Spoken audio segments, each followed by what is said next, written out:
जरा सोचो, तुम्हारे पास ऐसी पावर हो जिससे तुम किसी का भी दिमाग कंट्रोल कर सको। उनके इमोशंस, उनकी सोच, यहाँ तक कि उनका अगला फैसला भी सब तुम्हारे हाथों में हो।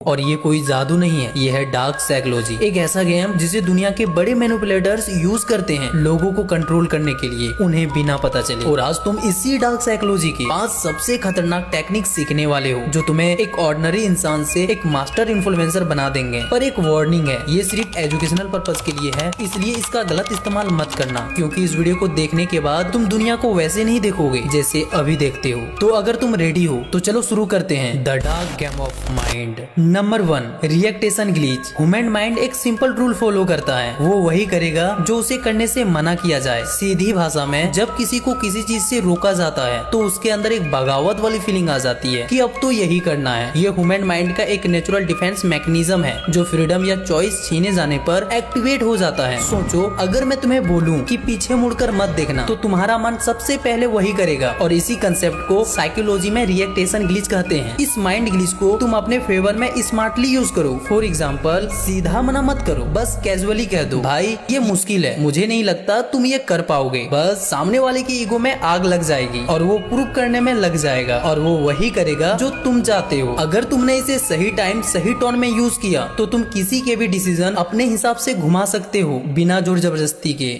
Number 2, the illusion of choice. Power का मतलब लोगों को फोर्स करना नहीं है, बल्कि उनकी चॉइस को फ्रेम करना है। अगर तुम चाहते हो कि लोग तुम्हारे डिसीजन माने, तो तुमको उनके माइंड में इल्यूजन क्रिएट करना पड़ेगा, चॉइस देना पड़ेगा, जैसे बड़े मैनिपुलेटर्स करते हैं, बिना सामने वालों को पता चले। फॉर एग्जाम्पल, ये काम आज करोगे या कल, सामने वालों को लगेगा कि उसके पास ऑप्शंस हैं, डिसीजन वो लेगा, और सामने वाला दोनों में से कोई भी ऑप्शन चुनेगा, उससे तुम्हारा काम बन जाएगा और उसे पता भी नहीं चलेगा। यही ट्रिक लीडर्स, पॉलिटिशियन ज्यादातर यूज करते हैं। वो कभी कंट्रोल डायरेक्टली नहीं करते हैं, वो लोगों को बस ये फील कराते हैं कि डिसीजन तुम्हारा है, जबकि पूरा गेम उनका होता है। Number 3, the guilty trap. Guilt एक ऐसा इमोशन है जो इंसान को मजबूर कर देता है, कभी एक्शन लेने के लिए तो कभी झुकने के लिए। और मजेदार की बात तो ये है, लोग जबरदस्ती करने पर तो रिएक्ट नहीं करते, लेकिन गिल्ट फील हो जाए तो खुद ही बदलने लगते हैं। जरा सोचो, तुम्हारा एक दोस्त बार बार तुमसे मिलने का प्रॉमिस करता है, लेकिन हर बार अवॉइड कर देता है। अगर तुम उसे सीधा बोलो तुम कभी टाइम नहीं निकालते, तो हो सकता है वो तुमसे दूर हो जाए। लेकिन अगर तुम क्लैमली बोलो, मैं समझ सकता हूँ, अगर मैं भी इम्पोर्टेंट होता तो शायद तुम मेरे लिए टाइम निकाल लेते, बस ये सुनते ही उसके अंदर गिल्ट आ जाएगा। उसे लगेगा उसने तुम्हारे इमोशंस को हर्ट किया है, और अब वो खुद ही कनेक्ट करने की कोशिश करेगा, खुद ही एक्सप्लेन करेगा और खुद ही माफी मांगेगा। यही है गिल्टी ट्रैप का मैजिक। तुमने फोर्स नहीं किया, बस एक इमोशनल मिरर उसके सामने रख दिया और उसने उसमें अपना गिल्ट देख लिया।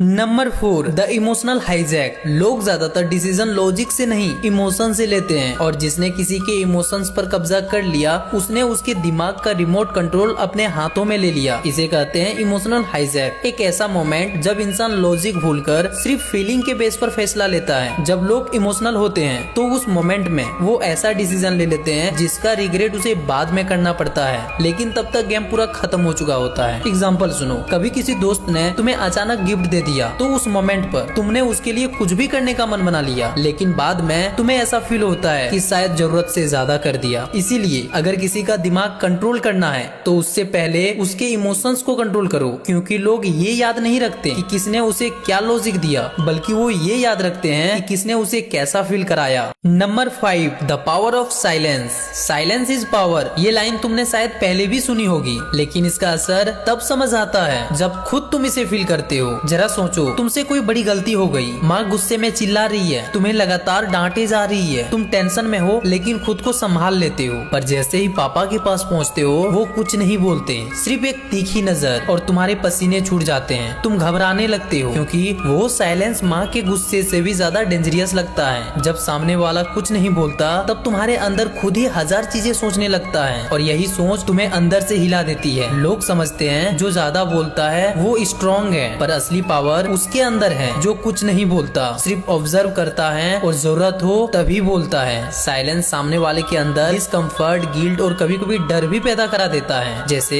अगर तुम्हें अपने दोस्त से कुछ सच निकलवाना है तो सिर्फ एक लाइन बोलो, मुझे सब पता है, और चुप हो जाओ। जितनी देर तक तुम चुप रहोगे उतनी ही एंजाइटी बढ़ेगी। वो अनकंफर्टेबल फील करेगा और उसे लगेगा कि उसका झूठ पकड़ा जा चुका है और वो सच बोल देगा। एक बात हमेशा याद रखना, जब सब बोल रहे हो तब तुम्हें चुप रहना है, और जब तुम बोलो तो तुम्हारे हर एक शब्दों में वजन होना चाहिए। साइलेंस तुम्हारी प्रेजेंस को पावरफुल बनाता है और लोग तुम्हें सीरियस लेने लगते हैं। अगर तुम इन सारे ट्रिक को सही से इस्तेमाल करना सीख गए तो तुम किसी को भी डीपली इन्फ्लुएंस कर सकते हो। और अब तुम मुझे बताओ कौन सा ट्रिक तुम्हें सबसे ज्यादा पसंद आया। और हाँ, चैनल को सब्सक्राइब करना मत भूलना, वरना बहुत कुछ मिस कर दोगे।